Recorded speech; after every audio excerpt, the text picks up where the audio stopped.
अस्सलाम वालेकुम स्टूडेंट्स। उम्मीद है आप सब खैरियत से होंगे।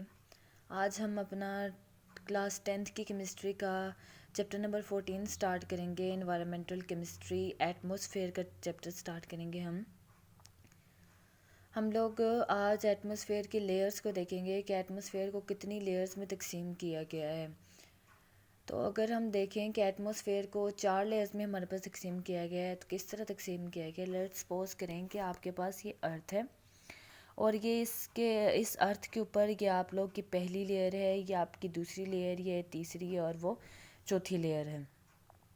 अब ज़मीन के ऊपर हमारे पास 4 लेयर्स में एटमॉस्फेयर को तकसीम किया गया है। वैसे तो काफ़ी सारे स्फेयर्स हैं, लेकिन हमें यहाँ सिर्फ 4 लेयर्स का है कि ज़मीन है, ज़मीन के ऊपर एटमॉस्फेयर को 4 लेयर्स में तकसीम किया गया। सबसे पहली जो हमारे पास लेयर है, जो स्फेयर है, उसका हमारे पास नाम है ट्रोपोस्फेयर। दूसरी स्फेयर का जो हमारे पास नाम है वो है स्ट्रेटोस्फेयर। तीसरी लेयर का हमारे पास नाम है मेसोस्फेयर। और उसके बाद जो हमारे पास चौथी लेयर है वो है हमारे पास थर्मोस्फेयर। क्या है कि ज़मीन है, ज़मीन से ऊपर हमारे पास लेयर्स हैं और उन लेयर्स को 4 में तकसीम किया गया, 4 स्फेयर्स में। पहला स्फेयर है ट्रोपोस्फेयर, फिर है स्ट्रेटोस्फेयर, फिर है मेसोस्फेयर और लास्ट पर है हमारे पास थर्मोस्फेयर। स्टूडेंट, जैसे जैसे हम बुलंदी पर जाते रहते हैं, जैसे जैसे हम ज़मीन से ऊपर बुलंदी पर जाते रहते हैं, हमारे पास गैसेस का कंसंट्रेशन दर्जा बदर्जा कम होती रहती है, एक तरतीब के साथ कम होती रहती है। जैसे जैसे हम ज़मीन से ऊपर बुलंदी की तरफ जाते रहते हैं, हमारे पास गैसेस की कंसंट्रेशन कम होती रहती है। जब गैसेस की कंसंट्रेशन कम होती रहती है तो फिर प्रेशर भी कम होता रहता है। लेकिन हमारे पास टम्परेचर एक ख़ास तरतीब से, एक ख़ास दर्जे से नहीं बदलता, बल्कि लेयर्स में टम्परेचर का बदलना बहुत ही पेचीदा है, बहुत ही कम्प्लेक्स किस्म का है। दोबारा से रिपीट करूँ मैं, जैसे जैसे हम बुलंदी की तरफ जाते रहते हैं, गैसेस की कंसंट्रेशन कम होती रहती है, इसके साथ प्रेशर भी कम होता रहता है। लेकिन टम्परेचर एक ख़ास तरतीब के साथ कम या बढ़ता नहीं है, बल्कि टम्परेचर के कम या बढ़ने का एक कम्प्लेक्स किस्म का तरीका है, एक पेचीदगी से बढ़ते हैं हम। जैसे अगर हम लोग देखें तो हमारी जो पहली स्फेयर है यहाँ पर, इसमें टम्परेचर कम हो रहा होता है, फिर दूसरी स्फेयर में टेम्परेचर बढ़ना शुरू हो जाता है, फिर तीसरी स्फेयर में टेम्परेचर कम हो जाता है, फिर चौथी स्फेयर में टेम्परेचर बढ़ना शुरू हो जाता है। अगर हम बुलंदी की बात करें तो हमारे पास जो पहली लेयर है उसकी ज़मीन से बुलंदी है 0 से 12 किलोमीटर।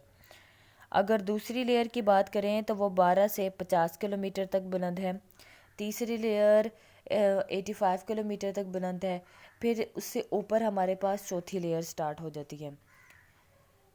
अगर हम अपना यहाँ पर देखते हैं layers of atmosphere, atmosphere 4 layers पर मुश्तमिल है जो ज़मीन की सतह से ऊपर की तरफ फैले हुए हैं। ऊपर की जानिब गैसेस की कंसंट्रेशन कम होती है, जिसके नतीजे में प्रेशर भी कम होता जाता है, लेकिन एटमॉस्फेयर का टेम्परेचर तब्दील नहीं होता। जैसे कि मैंने अभी आप लोगों को बताया था कि जैसे जैसे हम ऊपर जाते रहते हैं गैसेस की कंसंट्रेशन कम होती रहती है, उसके नतीजे में प्रेशर भी कम होता रहता है, लेकिन टेम्परेचर एक ख़ास तरतीब के साथ नहीं बदलता, बल्कि वो बहुत ही पेचीदा तरीके से बदलता है। टेम्परेचर में तब्दीली की बिना पर एटमॉस्फेयर को 4 रीजन्स में तकसीम किया गया है। 12 किलोमीटर तक बुलंद सबसे निचली लेयर, हमारी तरफ से देखें तो सबसे पहली लेयर है, अगर एटमॉस्फेयर में देखें तो वो सबसे निचली लेयर, उसका जो हमारे पास टेम्परेचर है वो 17 सेल्सियस से -58 सेल्सियस तक एक ख़ास तरतीब से कम होता रहता है। और हम अपनी इस लेयर को ट्रोपोस्फेयर का नाम दे देते हैं। अब इसके पास हमारे पास सेकंड लेयर है जिसकी हमारे पास बुलंदी है 50 किलोमीटर तक, और उस लेयर को हम स्ट्रेटोस्फेयर का नाम देते हैं। उस लेयर में टेम्परेचर 2 सेल्सियस तक बढ़ता है। स्ट्रेटोस्फेयर से ऊपर जो हमारी लेयर है वो है मेसोस्फेयर की लेयर, जो कि हमारे पास 85 किलोमीटर तक बुलंद है। उसमें टेम्परेचर दोबारा से -93 सेल्सियस तक कम होता रहता है। 85 किलोमीटर लेयर से ऊपर जो हमारे पास थर्मोस्फेयर की लेयर है उसमें भी टेम्परेचर बढ़ता चला जाता है। देखिए, हमारे पास पहली लेयर में टेम्परेचर कम हो रहा था, दूसरी लेयर में टेम्परेचर बढ़ रहा था, तीसरी लेयर में टेम्परेचर फिर कम हो रहा था और चौथी लेयर में फिर से टेम्परेचर बढ़ना शुरू हो गया। यहाँ आपके पास एक टेबल मौजूद है आपकी बुक में, जहाँ पर हर रीजन का नाम, उसके सामने उसकी ज़मीन से बुलंदी और टेम्परेचर लिखा हुआ है। جیسے پہلی لیئر ہے یہاں ٹروپوسفیئر، تو اس کی زمین کی سطح سے جو بلندی ہے وہ ہے 0 سے 12 کلومیٹر، اور ٹمپریچر جو ہے وہ 17 سیلسیس سے -58 سیلسیس تک کم ہوتا ہے۔ پھر ہے اسٹریٹوسفیئر، اسٹریٹوسفیئر کی زمین سے بلندی ہے 12 سے 50 کلومیٹر، اور وہاں پر جو ٹمپریچر ہے وہ 2 سیلسیس سے -58 سیلسیس سے 2 سیلسیس تک بڑھتا رہتا ہے، یعنی بڑھنا شروع ہو جاتا ہے۔ تیسری لیئر ہے میسوسفیئر، جس کی زمین سے بلندی ہے 50 سے 85 کلومیٹر، اور وہ 2 سیلسیس سے -93 سیلسیس تک کم ہونا شروع ہو جاتا ہے۔ تھرموسفیئر کی لیئر میں -93 سیلسیس سے آن ورڈ بڑھنا شروع ہو جاتا ہے ٹمپریچر۔ ہم لوگ یہاں پر 2 لیئرز کو تھوڑا اسٹڈی کریں گے، ایک ٹروپوسفیئر کو کریں گے ہم اور ایک اسٹریٹوسفیئر کو کریں گے۔ ٹروپوسفیئر اسٹوڈنٹس، آپ کے پاس ٹروپوسفیئر کے اندر 2 بنیادی گیسز پائی جاتی ہیں، 2 گیسز سب سے زیادہ پائی جاتی ہیں، اور وہ ہے نائٹروجن اور آکسیجن گیسز۔ اور ہمارا جو ایٹماسفیئر ہے وہ 99% جو ہے وہ ٹروپوسفیئر میں موجود ہوتا ہے، اور 99% ان دونوں گیسز میں موجود ہوتا ہے، نائٹروجن اور آکسیجن گیسز میں۔ نائٹروجن اور آکسیجن گیسز بہت ہی زیادہ امپورٹنٹ ہے، ٹمپریچر کو برقرار رکھنے میں مدد دیتی ہیں۔ ٹروپوسفیئر میں ہمارے پاس ٹمپریچر کیوں بدلتا ہے؟ اب ہم لوگوں نے جیسے شروع میں ہی کہا تھا کہ جیسے جیسے ہم بلندی کی طرف جاتے جائیں گے، ہم اوپر کی طرف جاتے جائیں گے، گیسز کی کنسنٹریشن کم ہونا شروع ہو جائے گی۔ ٹروپوسفیئر کے اندر نائٹروجن اور آکسیجن گیسز پائی جا رہی ہیں۔ جیسے جیسے ہم بلندی کی طرف جا رہے ہیں، نائٹروجن اور آکسیجن گیسز کی کنسنٹریشن کم ہوتی جا رہی ہے، اس وجہ سے ہمارے پاس ٹمپریچر بھی کم ہونا شروع ہو جائے گا۔ وہ کیوں کم ہوگا؟ نائٹروجن اور آکسیجن گیسز ایسا کیا کرتی ہیں جو ان کی کنسنٹریشن کم ہونے سے ٹمپریچر بھی کم ہونا شروع ہو جائے گا؟ تو یہ دونوں گیسز کیا کرتی ہیں، جب ہمارے پاس سورج کی ویزیبل شعاعیں آتی ہیں تو نائٹروجن آکسیجن گیسز انہیں اسفیئر میں سے گزرنے دیتی ہیں اور زمین تک پہنچنے دیتی ہیں۔ سورج سے آنے والی شعاؤں کو نائٹروجن اور آکسیجن گیسز گزرنے دیتی ہیں اور زمین تک پہنچنے دیتی ہیں۔ جب یہ شعاعیں زمین پر پہنچ جاتی ہیں دین زمین سے انفرارڈ ریڈیشنز خارج ہوتی ہیں۔ اب وہ انفرارڈ ریڈیشنز خارج ہوں گی اور اوپر کی طرف جائیں گی، لیکن نائٹروجن آکسیجن گیسز کیا کریں گی، ان کا بہت زیادہ حصہ اپنے اندر جذب کر لیں گی۔ سورج سے آنے والی اتنی ساری شعاؤں کو گزرنے دے رہی ہیں اور زمین تک پہنچنے دے رہی ہیں، لیکن زمین سے اٹھنے والی شعاؤں کو مکمل طور پر باہر نہیں جانے دے رہی، بلکہ ان کا بہت زیادہ حصہ اپنے اندر جذب کر رہی ہیں۔ اب سورج سے آنے والی شعاعیں بھی آ رہی ہیں تو گرمی آ رہی ہے، ٹمپریچر بڑھ ہے۔ یہاں سے جانے والی شعاعیں جو ہیں ان سے ان کا بہت زیادہ حصہ جذب کرنا شروع کر دیتی ہیں، تو ٹمپریچر جو ہے ایٹماسفیئر گرم ہونا شروع ہو جائے گا۔ یہ کام نائٹروجن اور آکسیجن گیسز کر رہی ہیں، تو جس جگہ پر ان کی کنسنٹریشن زیادہ ہوگی وہاں پر ایٹماسفیئر گرم ہوگا، لیکن جیسے جیسے ہم اوپر جائیں گے ان کی کنسنٹریشن کم ہونا شروع ہو جائے گی، یہ کم ریڈیشنز کو جذب کریں گی، تو ہمارے پاس ٹمپریچر بھی کم ہونا شروع ہو جائے گا۔ ٹروپوسفیئر کے بنیادی اجزاء نائٹروجن اور آکسیجن گیسز ہیں۔ زمین کے ایٹماسفیئر کا 99% والیوم ان 2 گیسز پر مشتمل ہے۔ اگرچہ ایٹماسفیئر میں کاربن ڈائی آکسائڈ اور پانی کے بخارات کی کنسنٹریشن نہ ہونے کے برابر ہے، لیکن پھر بھی یہ ایٹماسفیئر کے ٹمپریچر کو برقرار رکھنے میں اہم کردار ادا کرتے ہیں۔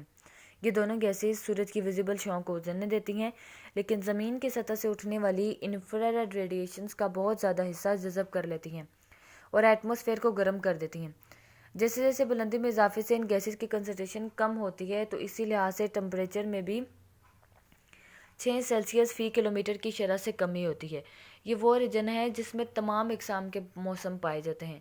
تقریباً تمام ایئر کرافٹ اسی ریجن میں پرواز کرتے ہیں۔ آگے ہم اسٹڈی کریں گے اسٹریٹوسفیئر کو۔ جیسے کہ آپ لوگوں نے اسٹریٹوسفیئر کے بارے میں ابھی میں نے آپ کو بتایا کہ یہ 50 کلومیٹر تک بلند ہے۔ اس ریجن میں ہمارے پاس ٹمپریچر پھر سے بڑھنا شروع ہو جاتا ہے۔ ہمارے پاس اسٹریٹوسفیئر کو بھی ٹمپریچر کے لحاظ سے 3 حصوں میں تقسیم کیا گیا ہے، 3 لیئرز میں تقسیم کیا گیا ہے۔ اسٹریٹوسفیئر کے اندر اوزون لیئر پائی جاتی ہے۔ اسٹریٹوسفیئر ایسا اسفیئر ہے جہاں پر اوزون پائی جاتی ہے۔ سب سے پہلی لیئر میں جو اوزون ہوتی ہے، سورج سے آنے والی الٹرا ریڈیشنز آئیں گی، سب سے پہلی لیئر جو ہے اسٹریٹوسفیئر کی وہ اوزون کو اپنے اندر جذب کر لے گی، الٹرا وائلٹ ریڈیشنز کو اپنے اندر جذب کر لے گی۔ سب سے پہلی لیئر میں جب سورج سے ریڈیشنز آئیں گی تو وہ لیئر انہیں اپنے اندر جذب کر لے گی۔ جیسے ہی وہ لیئر الٹرا وائلٹ ریڈیشنز کو اپنے اندر جذب کرے گی، اوزون مولیکیول ڈیکمپوز ہو جائے گا، ٹوٹ جائے گا، मोनो एटॉमिक ऑक्सीजन और डाई एटॉमिक ऑक्सीजन में। जैसे यहाँ पर बताया गया है कि ट्रोपोस्फेयर से ऊपर वाला स्फेयर है जो कि 50 किलोमीटर तक बुलंद है। इस रीजन में टेम्परेचर 2 सेल्सियस तक बतदरीज बढ़ता है। इस रीजन में ओजोन की मौजूदगी टेम्परेचर में इजाफे का बायस बनती है। इस रीजन में टेम्परेचर में इजाफा बुलंदी के साथ साथ होता है। जैसे कि स्ट्रेटोस्फेयर की नीचे वाली लेयर का टेम्परेचर तकरीबन -58 सेल्सियस और ऊपर वाली लेयर का टेम्परेचर तकरीबन 2 सेल्सियस है। बस स्ट्रेटोस्फेयर में टेम्परेचर की 3 लेयर्स मौजूद होती हैं। पहली लेयर क्या करती है, पहली लेयर में मौजूद ओजोन जो है वो सूरज से आने वाले रेडिएशंस को जज़ब कर लेती है और इस तरह ozone monoatomic O atom और diatomic oxygen O2 gas में तकसीम हो जाती है। ये नीचे आपको रिएक्शन भी नज़र आ रहा होगा, ओजोन O3 जो है वो डिकम्पोज हो गई है O2 यानी कि ऑक्सीजन डायटोमिक ऑक्सीजन और वो मोनोटोमिक ऑक्सीजन है। आप लोगों के यहाँ शॉर्ट क्वेश्चन भी बनता है कि स्ट्रेटोस्फेयर की तीनों लेयर्स के नाम। तो ये जो पहली लेयर है इसका नाम है ओजोन की डिकम्पोजिशन। दूसरी लेयर है हमारे पास, पहली लेयर सबसे ऊपर थी, उसने अल्ट्रावायलेट रेडिएशन को बहुत ज़्यादा जज़ब कर लिया, इसलिए ओजोन जो है वो डिकम्पोज हो गई, टूट गई। दूसरी लेयर में अल्ट्रावायलेट रेडिएशन कम गुजरती हैं, इस वजह से स्ट्रेटोस्फेयर की दूसरी लेयर में और डायटोमिक ऑक्सीजन और मोनोएटॉमिक ऑक्सीजन दोनों आपस में दोबारा से मिलकर ओजोन बनाना शुरू कर देते हैं और हम इस लेयर को नाम देते हैं ओजोन की कंपोजिशन का। स्ट्रेटोस्फेयर के दरमियानी हिस्से से बहुत कम अल्ट्रावायलेट रेडिएशन गुजर रही होती हैं। यहाँ O एटम और O2 गैस दोबारा ओजोन बनाने के लिए मिलती है जो कि एक एक्सोथर्मिक रिएक्शन है। इस रीजन में ओजोन के बनने की वजह से ओजोन की लेयर बन जाती है। बस ओजोन की लेयर स्ट्रेटोस्फेयर के दरमियान मौजूद होती है। तो यहाँ पर ये देखें आप, ऑक्सीजन डायटोमिक ऑक्सीजन, ये मोनोटोमिक ऑक्सीजन, इन दोनों के मिलने से ही हमारे पास ओजोन बन गई है। स्ट्रेटोस्फेयर के निचले हिस्से तक बहुत ही कम अल्ट्रावायलेट रेडिएशन पहुँच पाती हैं, बस यहाँ मोनोटोमिक ऑक्सीजन नहीं पाई जाती है।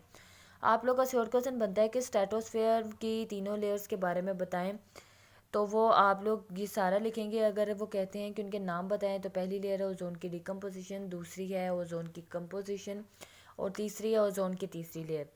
ये जो ओजोन की कंपोजिशन है, ये आपके पास जो पैराग्राफ है इस पे एक और शॉर्ट क्वेश्चन बनता है आपका कि ओजोन लेयर कहाँ पाई जाती है या स्ट्रेटोस्फेयर में ओजोन कैसे बनती है, तो आप अपना ये पैराग्राफ लिखेंगे। बस आज हम लोगों ने एटमॉस्फेयर की लेयर्स को डिस्कस करना था और हम लोगों ने सिर्फ ट्रोपोस्फेयर स्ट्रेटोस्फेयर को ही थोड़ा डीपली डिस्कस करना था। बाकियों की बुलंदी और टेम्परेचर देखा हम लोगों ने।